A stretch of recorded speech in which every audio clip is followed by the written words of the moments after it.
muchísimas gracias y la bienvenida a mi canal de YouTube sobre actualización científica en materia de anestesiología y reanimación. Antes de empezar nuestro contenido en el día de hoy, quería agradecerle a todas las personas que me han hecho llegar sus comentarios sobre el trabajo que hacemos. Muchísimas gracias, de verdad espero que se cumpla todo nuestro objetivo. También, antes de comenzar a entrar en materia, te adelanto que ya salió la nueva guía de insuficiencia cardíaca de la Sociedad Europea de Cardiología hace poco, el día 13. Aún no la tenemos disponible, pero bueno, cuando así sea, pues la estaremos colocando en nuestro canal de Telegram. Porque es que ya tenemos un canal de Telegram también, Anestesia López.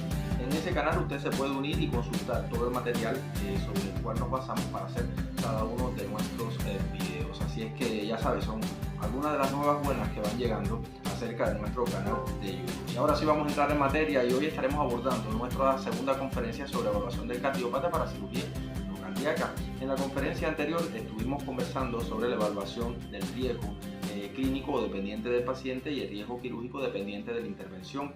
La interrelación de estos dos componentes pues nos decía si era necesario o no la realización de más pruebas cardíacas. En el día de hoy estaremos abordando otro tema pues bien concurrente, y es el manejo perioperatorio de la antiagregación plaquetaria. Tema muy controversial, pero estaremos intentando pues dilucidar todas sus dudas. Y ya, antes de entrar en materia, pues estaremos dándole respuesta al interrogante de la conferencia anterior. Sin más, ya comenzamos. Bienvenidos.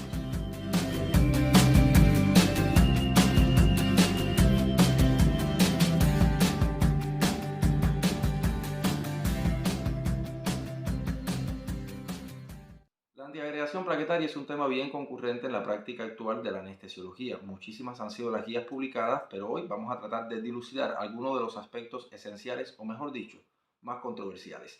Vamos a empezar con este cuadro en el cual les quiero resumir los antiagregantes disponibles en el mercado, su mecanismo de acción y aspectos como su dosis de carga, tiempo de vida media y tiempo de interrupción preoperatorio. Veamos. El primer grupo está representado por los inhibidores de la enzima ciclooxigenasa 1 o COX-1, implicada en la síntesis de tromboxano A2, un potente activador de la agregación. Este grupo está compuesto por el ácido acetil salicílico o la aspirina, además del trifusar y los analgésicos antiinflamatorios no esteroideos o AINE. La aspirina es el antiagregante más utilizado y produce una rápida e irreversible inhibición de la COX-1, cuyo efecto puede prolongarse hasta un máximo de 7 a 10 días. La recuperación de la función plaquetaria requiere la renovación de la población plaquetaria inhibida. Cada día se generan de un 10 a un 15% de nuevas plaquetas, por lo que la hemostasia prácticamente se normaliza en 2 a 3 días tras interrumpir el tratamiento en función del recambio plaquetario en cada paciente, claro, con un recuento plaquetario normal. El segundo grupo está compuesto por los antagonistas del receptor P2Y12. De estos, el clopidogrel, prasugrel y ticagrelor son los compuestos más usados en la práctica clínica. La ticlopidina ya ha dejado prácticamente de utilizarse. Clopidogrel y prasugrel son profármacos que precisan de una activación metabólica previa para actuar. Clopidogrel presenta varias limitaciones, como absorción errática, un lento comienzo de acción y efecto antiagregante variable, o sea, una inhibición solamente del 50 al 60%, relacionado en parte con un determinado polimorfismo genético. Esto es lo que causa que en muchas ocasiones los pacientes doble antiagregados con aspirina y clopidogrel presenten manifestaciones isquémicas a pesar de tener un tratamiento médico óptimo. Recuerda esta frase: polimorfismo genético. Requiere, además, este fármaco la activación metabólica en dos fases, ambas de oxidación, y presenta frecuentes interacciones. La absorción oral del prasugrel es mayor comparada con la del clopidogrel y requiere menor activación metabólica, o sea, solamente hidrólisis por esterasas intestinales, y un único proceso de oxidación, lo cual conlleva que tenga un efecto antiagregante más rápido y potente. Incluso el prasugrel es capaz de inhibir el 80% con respecto al clopidogrel. Además, aunque ambos fármacos bloquean de forma irreversible el receptor P2Y12 con un mecanismo muy similar, la duración de su efecto es diferente: 5 días para el clopidogrel y 7 días para el prasugrel. Ticagrelor, a diferencia de clopidogrel y prasugrel, no es un profármaco, sino que desarrolla un efecto antiagregante bloqueando de forma directa y reversible el receptor P2Y12, sin necesidad de activación metabólica previa. Al igual que prasugrel, produce una inhibición de la agregación plaquetaria más rápida y potente, incluso es capaz de una inhibición del 90%, completa y con menor variabilidad que el clopidogrel. Al producir un bloqueo reversible, la recuperación de la agregación plaquetaria también es más rápida, de 3 a 5 días, ya que depende de la semivida del ticagrelor, que es de 7 horas aproximadamente, y de su metabolito activo. El cangrelor, que no lo aumenté acá, pero también forma parte del grupo, actúa de forma similar al ticangrelor. Bloqueo reversible del receptor P2Y12 de forma directa sin necesidad de conversión metabólica, pero solo se dispone de un preparado de administración intravenosa. Su efecto antiagregante es rápido, o sea, menos de 15 minutos, potente con una inhibición mayor del 90% y desaparece rápidamente, puesto que tiene una semivida muy breve, de 2 a 5 minutos, a causa de una rápida desactivación por enzimas plasmáticas. La función plaquetaria se normaliza a los 20 minutos después de suspender su perfusión. La tercera opción terapéutica consiste en prevenir el incremento del adenosín monofosfato cíclico intraplaquetario mediante la inhibición de la enzima fosfodiesterasa. En este grupo de antiagregantes se incluye el dipiridamol, el cilostazol, que está indicado principalmente por su efecto sobre el endotelio, o sea, un efecto vasodilatador para mejorar la sintomatología en pacientes con enfermedad arterial periférica, sobre todo enfermedades de miembros o extremidades inferiores. Y también en este grupo farmacológico se incluye el epoprostenol e ilopros, que son fármacos con efectos vasodilatadores y como alternativa a la heparina en algunas técnicas. Y el cuarto grupo está representado por el plato fuerte y más adelante vamos a ver a qué se debe. Son los inhibidores de la glucoproteína 2B3A. Veamos. El cuarto grupo está representado por los antagonistas del receptor de la glucoproteína 2B3A, abscisimat, eptifibatida y tirofiban. Abscisimat tiene una corta vida media de 10 a 30 minutos, pero actúa bloqueando de forma irreversible el receptor, por lo que su efecto antiagregante se mantiene hasta que se produce un mínimo recambio plaquetario de 24 a 48 horas. Eptifibatida y tirofiban, al contrario que la abscisimat, bloquean el receptor de forma reversible con una semivida muy breve, de 2,5 y 2 horas respectivamente, y consecuentemente la recuperación de la función plaquetaria se produce en 4 a 6 horas. Con toda esta farmacocinética aproximada, podemos describir la principal variable en función del tiempo de la indicación de los antiagregantes plaquetarios, pero más que cuándo los debo retirar o cómo proyectarme en función de ellos durante el periodo perioperatorio, es por qué los indico, por qué tiempo tienen que estar y cuáles son sus principales indicaciones. Te voy contando que son básicamente tres escenarios: la enfermedad arterial periférica, la enfermedad cerebrovascular y la enfermedad arterial coronaria. Y en cada uno de ellos el tiempo de duración de la doble antiagregación o la monoantiagregación es diferente basados en varios escenarios. Veamos por partes algunos de ellos. En pantalla tienen la imagen sobre la enfermedad arterial periférica y la enfermedad carotidia y cómo es o cómo debe ser la dinámica de la doble antiagregación o la antiagregación de forma general en cada uno de ellos. Empecemos por la enfermedad arterial periférica. En los pacientes asintomáticos no hay beneficios de la antiagregación o de la administración de algún fármaco antiagregante en este tipo de pacientes. La enfermedad arterial periférica sintomática lleva antiagregación con aspirina o clopidogrel por tiempo indefinido. Los pacientes con stent debido a la enfermedad arterial periférica, sobre todo en miembros inferiores, la colocación de stent conlleva a un mes de doble antiagregación con aspirina y clopidogrel y después alguno de los dos fármacos por tiempo indefinido. Y la cirugía por enfermedad arterial periférica también lleva la antiagregación con uno u otro fármaco por tiempo indefinido. La enfermedad carotidia, igual los pacientes que están asintomáticos, y es la diferencia con la enfermedad arterial periférica, aunque estén asintomáticos, ya en este escenario lleva la administración de uno u otro fármaco igual por tiempo indefinido. El stent carotidio lleva doble antiagregación durante todo el primer mes y después continúa con uno u otro fármaco igual por tiempo indefinido. Y la cirugía de carótida también uno u otro antiagregante por tiempo indefinido. También hay otros escenarios como son los dispositivos derivadores de flujo, está en el cuadro abajo, que lleva doble antiagregación y después lleva doble antiagregación de 6 a 12 meses y la aspirina después por tiempo indefinido. Existen con respecto a la enfermedad cerebrovascular algún otro escenario, lo cual también está concebida la doble antiagregación, como por ejemplo vemos en pantalla que el ictus isquémico o ataque isquémico transitorio, la antiagregación va en función si es de origen no cardioembólico o cardioembólico. En el primer escenario se asocia siempre la aspirina más dipiridamol en el caso del no cardioembólico y así mínimo van a estar hasta por 3 meses, pero en dependencia de algunas variables que no es objetivo. Y la aspirina después se queda por tiempo indefinido. Cuando es de origen el evento cerebrovascular de origen cardioembólico, si hay contraindicación para el escenario de la fibrilación auricular, que es lo más frecuente que cause este tipo de eventos isquémicos cerebrovasculares, pues si hay contraindicación se indica la doble antiagregación con aspirina trifusal o aspirina y clopidogrel, y después se mantiene hasta 12 meses la doble antiagregación y se mantiene la aspirina por tiempo indefinido. Y ahora viene el plato fuerte de la antiagregación, o sea, la doble o monoterapia, pero en diferentes escenarios de la enfermedad coronaria. Pero ojo, porque no es lo mismo la antiagregación en el contexto de la enfermedad coronaria aguda que del síndrome coronario crónico. Es totalmente diferente. Pero vamos a verlos por separado y estudiarlos un poquito mejor. Tenemos en pantalla un recuadro del síndrome coronario agudo y podemos ver que en el escenario del tratamiento médico o cuando se hace alguna técnica de intervencionismo coronario. A modo de resumen del cuadro, podemos ver que en el síndrome coronario agudo, en el escenario agudo, sin intervencionismo, se recomienda la administración de ácido acetilsalicílico, o sea, de aspirina, más clopidogrel durante 12 meses, la doble antiagregación, y se continúa por tiempo indefinido con la aspirina. Y en el síndrome coronario agudo, pero donde se realiza algún tipo de intervencionismo, esté en convencional o esté en farmacológico, da igual, también se recomienda la doble antiagregación con aspirina y clopidogrel o aspirina y ticagrelor o aspirina y prasugrel por 12 meses, y se continúa con el ácido acetilsalicílico de forma indefinida. Pero en el síndrome coronario crónico no funciona así. Depende, y ya sí tenemos intervalos de tiempo menores con respecto a la duración de la doble antiagregación. Veamos. En el síndrome coronario crónico va a depender. O sea, la enfermedad coronaria crónica o el síndrome coronario crónico depende del tipo de stent o de intervencionismo al cual hagamos referencia.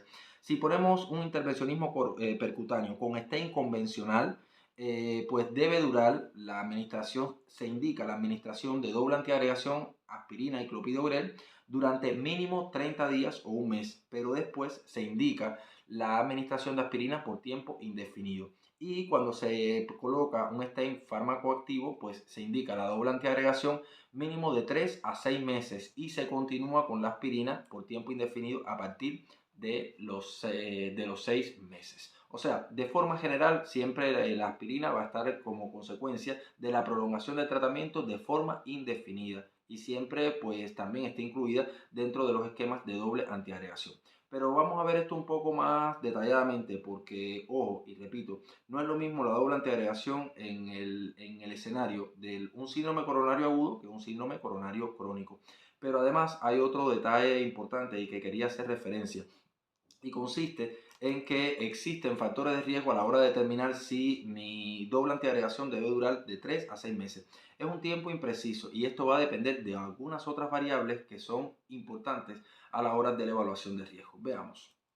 En pantalla tenemos el mismo esquema de resumen o un cuadro resumen de la revista Anestesia y Analgesia, que les dejo el link en la descripción del video para que puedan acceder a este artículo. También repito, toda la bibliografía citada en nuestra conferencia está en el canal de Telegram Anestesia López. Aquí podemos ver, como bien quiero hacer un enfoque, no es lo mismo el tratamiento antiagregante en el escenario de una enfermedad coronaria aguda, un síndrome coronario agudo.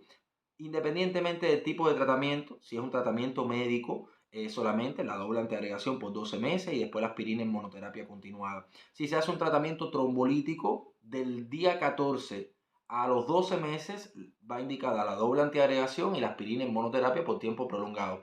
Y podemos observar entonces la colocación en el escenario del intervencionismo, independientemente del tipo de stent, si es metálico o si es liberador de fármacos, 12 meses doble antiagregante y monoterapia por tiempo prolongado de aspirina, y si hace cirugía igual, 12 meses de doble terapia y la aspirina por tiempo prolongado.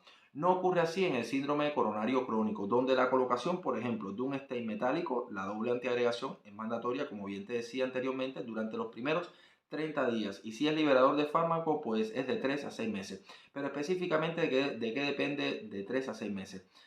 Si son stent, pues de segunda generación se les recomienda solamente la antiagregación mandatoria durante los 3 primeros meses. Y si es de primera generación, se recomienda la doble antiagregación pues en los primeros 6 meses de forma mandatoria.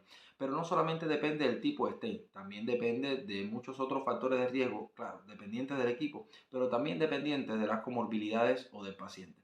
Veamos. Este cuadro, también publicado por la revista Anestesia y Analgesia, hace una evaluación de riesgo y de las principales características asociadas al incremento del riesgo de la trombosis del stent. Y hay variables dependientes del stent y variables dependientes del paciente. Dependientes de la primera, o sea, del tipo de dispositivo, los stents de primera generación, los stents de pequeños diámetros, los stents largos, sobre todo mayores de 60 milímetros de largo como tal, las trombosis previas de los stents, las lesiones tratadas, lesiones en mayor de 3 lesiones coronarias tratadas y la implantación de más de 3 stents. Dentro de las variables dependientes del paciente está los síndromes coronarios agudos en su presentación per se, como bien les estábamos diciendo, la diabetes mellitus, la fracción de eyección menos de 40%, ojo, porque recordemos, y cuando hablamos en la conferencia anterior de la cardiopatía isquémica, hablamos que la insuficiencia cardíaca, generalmente en dependencia del tamaño o de la intensidad de la lesión isquémica, era la consecuencia residual de este tipo de pacientes y casi siempre se acompaña de una fracción de eyección reducida. Por tanto y demás, este es un factor de riesgo importante. La enfermedad renal crónica, sobre todo con un aclaramiento de creatinina menos de 60 mililitros por minuto, y la enfermedad multivaso difusa. Existen otros escenarios donde no quiero adelantar sin antes abordar algunos detalles o aspectos que también considero que son importantes. Veamos. Sobre todo en el escenario de enfermedad cerebrovascular, las guías americanas plantean que en los eventos cerebrovasculares isquémicos, aunque sean menores, se recomienda la doble antiagregación durante 21 días y bueno, la aspirina en monoterapia. Y durante los eventos isquémicos, pero que son acompañados o son de causa etiológica por estenosis de un 70 a un 99% de una arteria mayor intracraneal, se recomienda 3 meses de doble terapia antiagregante en ambos escenarios, es clase 2B, y la aspirina en monoterapia. Y así sucesivamente hay otros casos para la valvulopatía reumática mitral y demás. Y también están las guías de enfermedad arterial periférica, la cual también tienen recomendaciones precisas para el tratamiento de doble terapia antiagregante y después en monoterapia. Ahora, supongamos que ya conocemos cuánto debe estar un paciente bajo tratamiento con doble antiagregante. Voy a mostrar una representación gráfica del denominado riesgo trombótico, que es el riesgo que padecen los pacientes a sufrir mayor eventos isquémicos durante el periodo en que estén en la fase aguda de la enfermedad por la cual recibieron doble antiagregación plaquetaria. Veamos el siguiente recuadro tomado de la revista española de cardiología. Ahí tenemos en el siguiente recuadro la estratificación de riesgo trombótico en los pacientes antiagregados.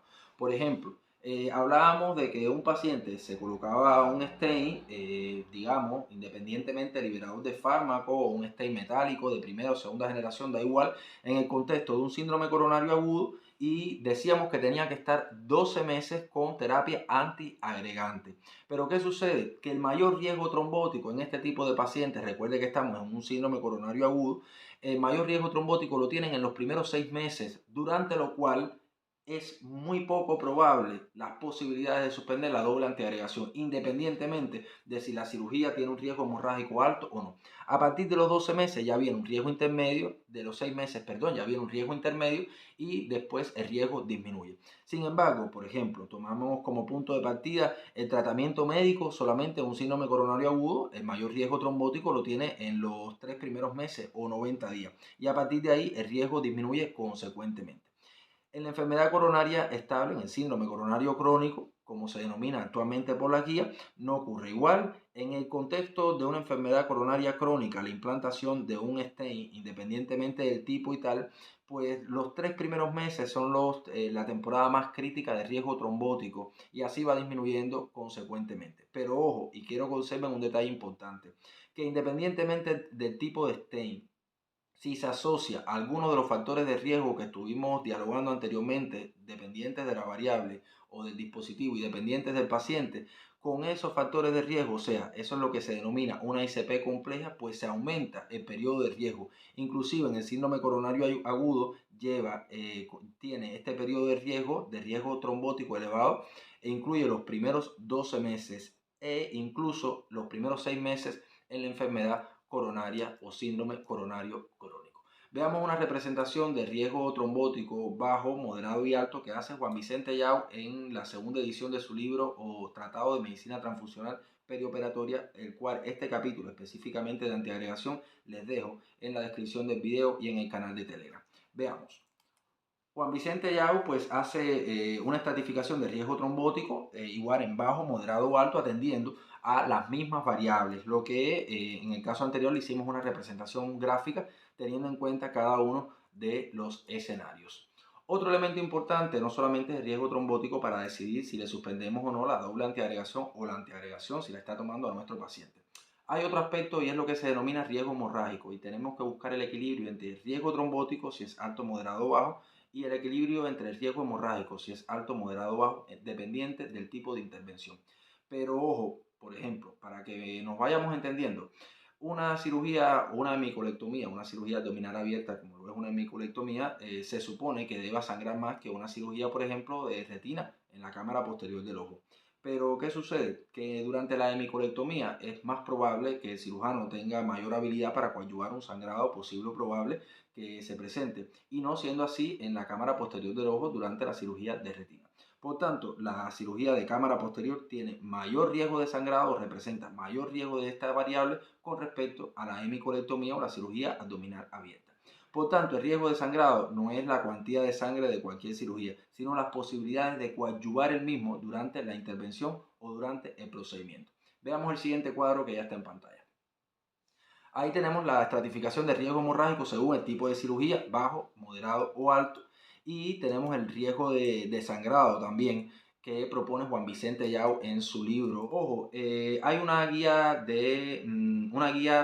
perioperatoria de dinámica de antiagregación y anticoagulación muy buena que está en la descripción del video, el enlace está en la descripción del video y también está en el canal de Telegram, donde al final, y les invito a ver los anexos de esta guía, hace un análisis discriminante exhaustivo del riesgo hemorrágico por cada especialidad y por cada intervención quirúrgica. De hecho, ¿sabías que los bloqueos simpáticos o el bloqueo del plexo celíaco o incluso lo que hacemos más comúnmente, el bloqueo del plexo ciático, es un proceder de riesgo hemorrágico intermedio? Claro, ojo con la administración de antiagregación, incluso de clopidogrel o doble antiagregación, mucho peor, en el contexto o en el escenario de este tipo de técnicas de bloqueo durante nuestros procedimientos frecuentes.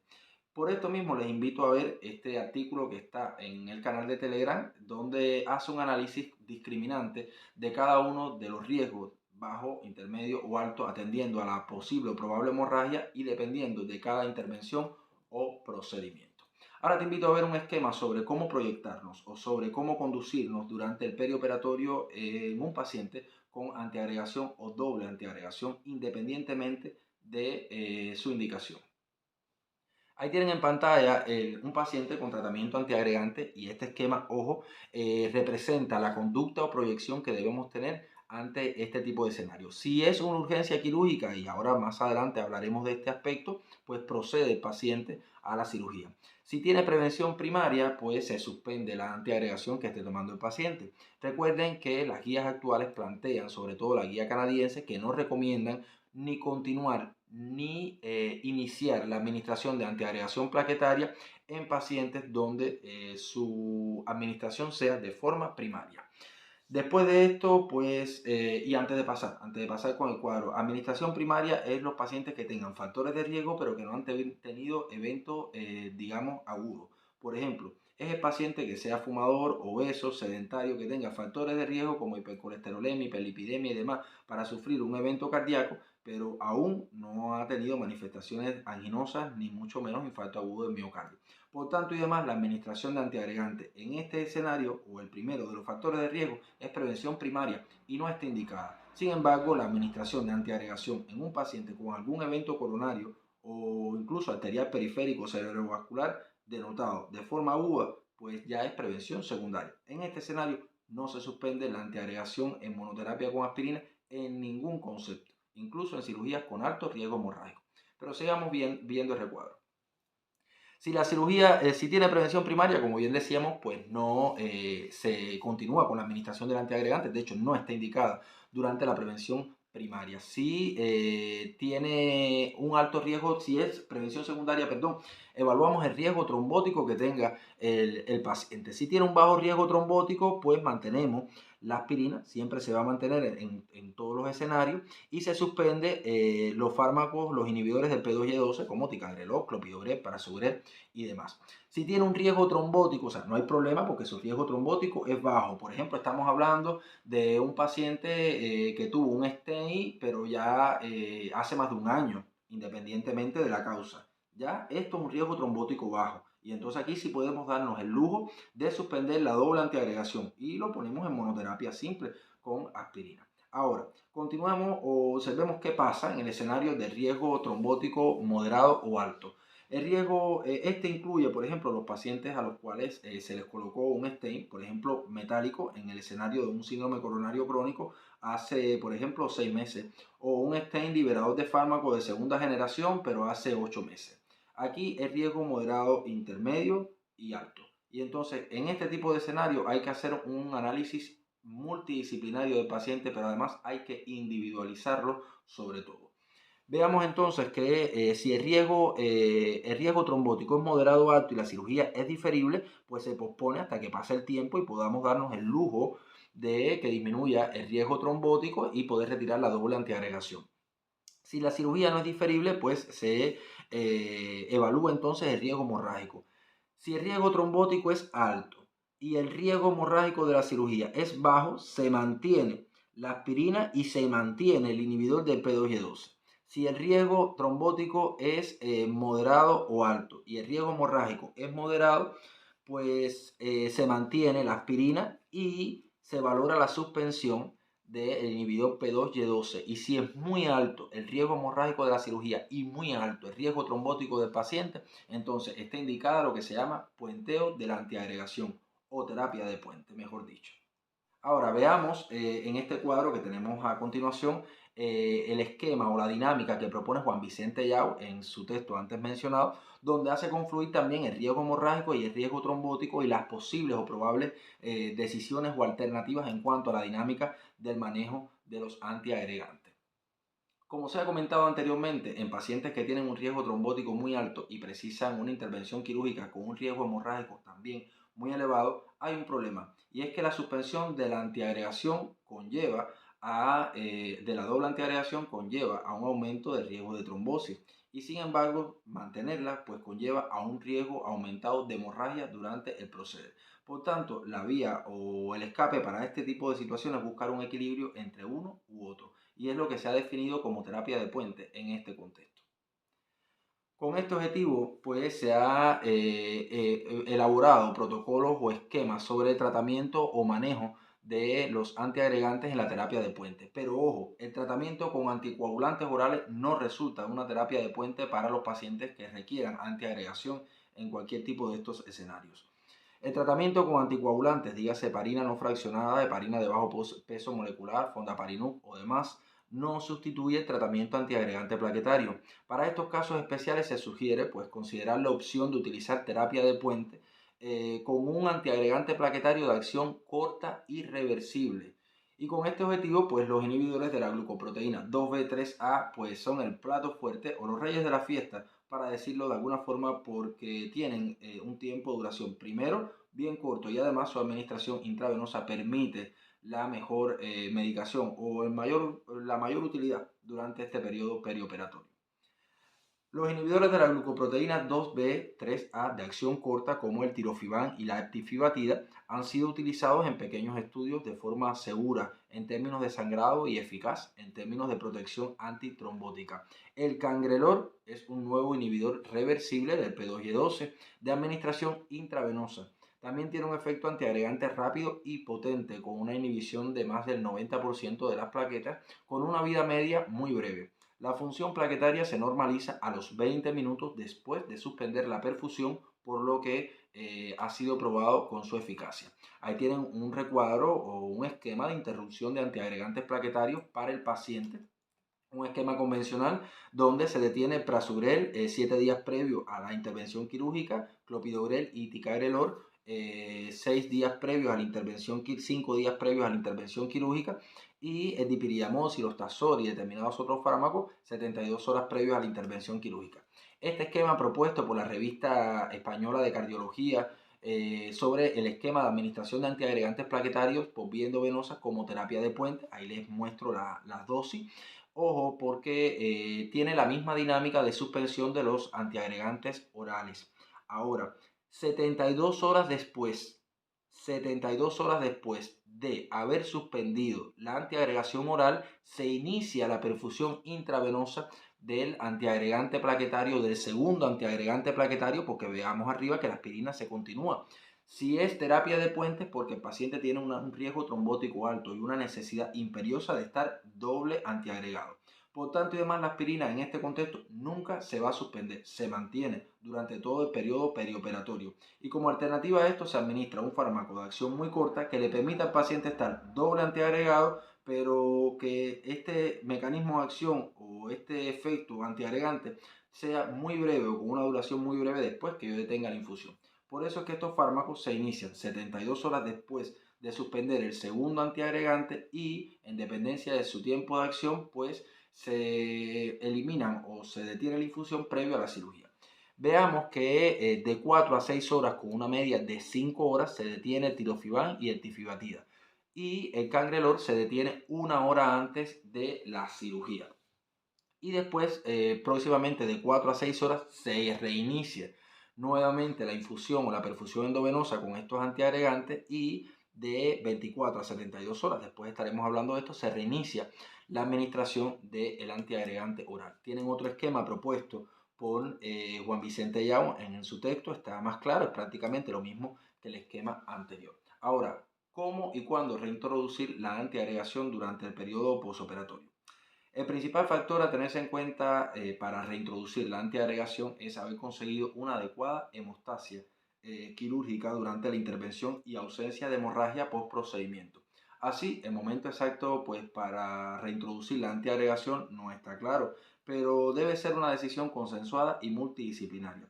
Si el paciente, recuerda, tiene alto riesgo trombótico y está en tratamiento, ojo, con doble antiagregante plaquetario, hay que considerar reiniciar el inhibidor del P2Y12 con una dosis de carga. O sea, en este caso el clopidogrel de 300 a 600 miligramos, prasugrel 60 miligramos y ticagrelor 180 miligramos. Solo si el paciente tiene alto riesgo hemorrágico postoperatorio, el inicio de la antiagregación oral debe posponerse entre 48 y 72 horas. Si no es así, en las primeras 24 horas se reinicia la antiagregación plaquetaria.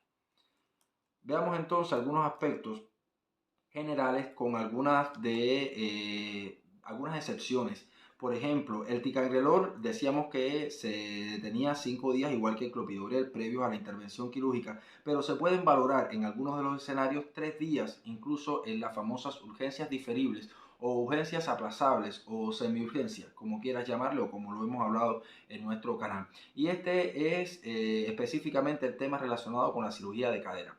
En muchísimas investigaciones se ha sido claro sobre los beneficios de la anestesia regional en los pacientes con fractura de cadera.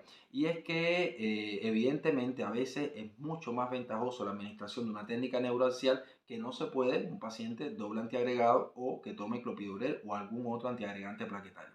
A veces por cuestiones institucionales más que por ciencia, o sea, más por números, por estadísticas que por base científica, queremos hacer la intervención del paciente en las primeras 24 horas, cuando podamos esperar a menos 48 o 72 horas a que pase el efecto antiagregante para poderle dar una anestesia neuraxial que representa mayores beneficios en este escenario. E incluso a veces los pacientes el día de la fractura de cadera no se toman el medicamento. E incluso, y te digo más, a veces el día antes, o sea, ya hace 2 días que no se toman los medicamentos y es más factible esperar un día más para hacer las 72 horas y poderle administrar una anestesia neuraxial que no una anestesia general, que se ha descrito que aumenta, pero además lo hemos comprobado todo, la morbilidad y la mortalidad a los 30 días del posoperatorio. Es más, ¿cuántas veces no hemos tenido un escenario de un paciente con fractura de cadera que tiene una infección respiratoria y que lo queremos operar y que incluso a veces toma doble antiagregación y le damos o le tenemos que ofertar anestesia general porque no le podemos abordar el neuroeje. Yo soy del criterio, y es muy personal, que es mejor poder esperar 72 horas a que pase el efecto de la doble antiagregación, por ejemplo, del clopidogrel, y hacerle una anestesia de neuroeje o una anestesia espinal y aprovechar este intervalo de tiempo para la optimización o fisioterapia respiratoria, sobre todo en el contexto de los pacientes ancianos, por lo que la edad representa en este tipo de complicaciones. Un criterio muy personal que incluso me he visto obligado a hacer pacientes con fracturas de cadera con anestesia general porque tomen clopidogrel y que porque no los puedo suspender durante 72 horas para lograr mayor optimización de sus enfermedades de base y lograr entonces que pase también el efecto de la doble antiagregación que se pudieran haber operado en las primeras o en las próximas 72 horas. E incluso he visto pacientes que han fallecido por complicaciones relacionadas con la anestesia general.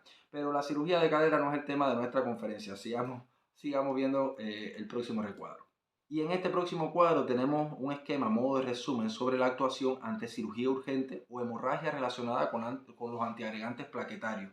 Y resulta bien interesante porque vamos a ir viendo que si es una cirugía urgente, como bien les decía, no tenemos muchísimas alternativas. Se hace una evaluación preoperatoria, se registra la última hora de la toma de la antiagregación. ¿Y por qué esto es importante? O sea, primero, antes de seguir hablando de la cirugía de urgencia, la administración de concentrado de plaquetas de forma profiláctica no se recomienda. De hecho, no resulta ningún beneficio. Está bien documentado que la administración de uno o dos concentrados de plaquetas en pacientes que tomen aspirina logra revertir el efecto antiagregante del fármaco. Claro, siempre y cuando se administre 30 minutos después de la ingesta de la tableta como tal. Pero no es así en el caso del clopidogrel, ticagrelor, prasugrel u otros antiagregantes plaquetarios. O sea que la administración de plaquetas o de concentrado de plaquetas para evitar el sangrado en este escenario no reporta ningún beneficio. Es más, hay que esperar un término de 6 a 12 horas para que esas plaquetas, después de la ingesta del fármaco, claro está, para que esas plaquetas que estemos administrando tengan efecto hemostático en nuestro paciente. Sigamos viendo el recuadro, que hay detalles interesantes. Podemos ver que hay que registrar, como bien les decía, la última toma de los antiagregantes plaquetarios. Se hacen pruebas de coagulación, monitorización de la función plaquetaria, si está disponible y tal. Como es cirugía urgente no diferible, pues se valoran medidas hemostáticas y se hacen todas las técnicas de tratamiento etiológico, taponamiento, embolización, cirugía, endoscopia y las medidas generales básicamente sobre hemostasia quirúrgica, normotermia, tratar anemia, fluidoterapia, transfusión de hemoderivados, claro, según esté indicado, según los protocolos, no necesariamente tenga que ser, o sea, no como cliché. Ahora, quiero que vean el último cuadro donde se detallan algunas de las estrategias que se pueden tomar ante sangrados inminentes en pacientes con doble antiagregación. En el caso de la aspirina, con un concentrado de plaqueta, 30 minutos después, ojo, de la administración del fármaco, clopidogrel, 8 horas después de la administración del fármaco, es que la administración de uno o dos concentrados de plaqueta tiene efecto hemostático. En el caso del prasugrel, son 6 horas después de la ingestión del fármaco y es al término de 3 concentrados de plaqueta para lograr mínimo 3 concentrados de plaqueta para lograr un efecto hemostático beneficioso, y en el caso de ticagrelor 12 horas después de la ingestión del fármaco y mínimo 5 concentrados de plaqueta para lograr un efecto hemostático. En el caso de sangrado activo, incluso con la administración de plaquetas y demás, porque a veces hay escenarios complejos donde después de incluso 10 horas, 24 horas de la ingesta de la doble antiagregación, el paciente sangra y debemos administrarle plaquetas, a veces no es suficiente el efecto hemostático que esto produce y hay alternativas como el uso de la desmopresina o arginina vasopresina, donde aumenta la concentración o la actividad del factor de von Willebrand y es una opción muy buena en este escenario. Yo en el plano personal tengo experiencias muy buenas con la administración del fármaco en este tipo de pacientes e incluso en otros tipos de sangrado. Pero sigamos viendo el recuadro. La desmopresina, como bien les decía, también está el ácido tranexámico, un gramo endovenoso, seguido de una perfusión continua y la administración de fibrinógeno, también de factor 7 activado y demás. Son opciones que tenemos para evacuar o coadyuvar un sangrado en los pacientes donde exista doble antiagregación o un sangrado por ingesta de antiagregantes plaquetarios, ya sea en doble o en monoterapia. Y entonces, bueno, a modo de resumen, siempre debemos evaluar en los pacientes que tengan tratamiento antiagregante el riesgo trombótico y hemorrágico. Y en dependencia de uno u otro, debemos tomar decisiones importantes sobre si suspenderle el tratamiento y dejarlo en monoterapia simple con aspirina o continuar la doble antiagregación y someterlo a la intervención quirúrgica. Los invito a que a través de nuestro canal usted revise la guía de antiagregación y anticoagulación perioperatoria que les estoy proponiendo y sobre todo en los anexos al final de la misma pues puedan consultar el riesgo hemorrágico y su clasificación atendiendo a cada especialidad y a cada procedimiento. Una guía muy actualizada y muy buena. También los invito a consultar el capítulo número 5 del Tratado de Medicina Transfusional Perioperatoria de Juan Vicente Yao, que está también en nuestro canal de Telegram, Anestesia López. Hoy no fue objetivo de nuestra conferencia abordar temas sobre las indicaciones de plaquetas o sobre cuándo se administran, cuándo no, la dosis y demás, porque estos temas los estaremos abordando en el módulo de fluidoterapia y transfusión de hemocomponentes que también será subido a nuestro canal. Y ahora sí estamos haciendo una pausa para lanzar la pregunta que va a quedar de tarea en nuestro próximo programa.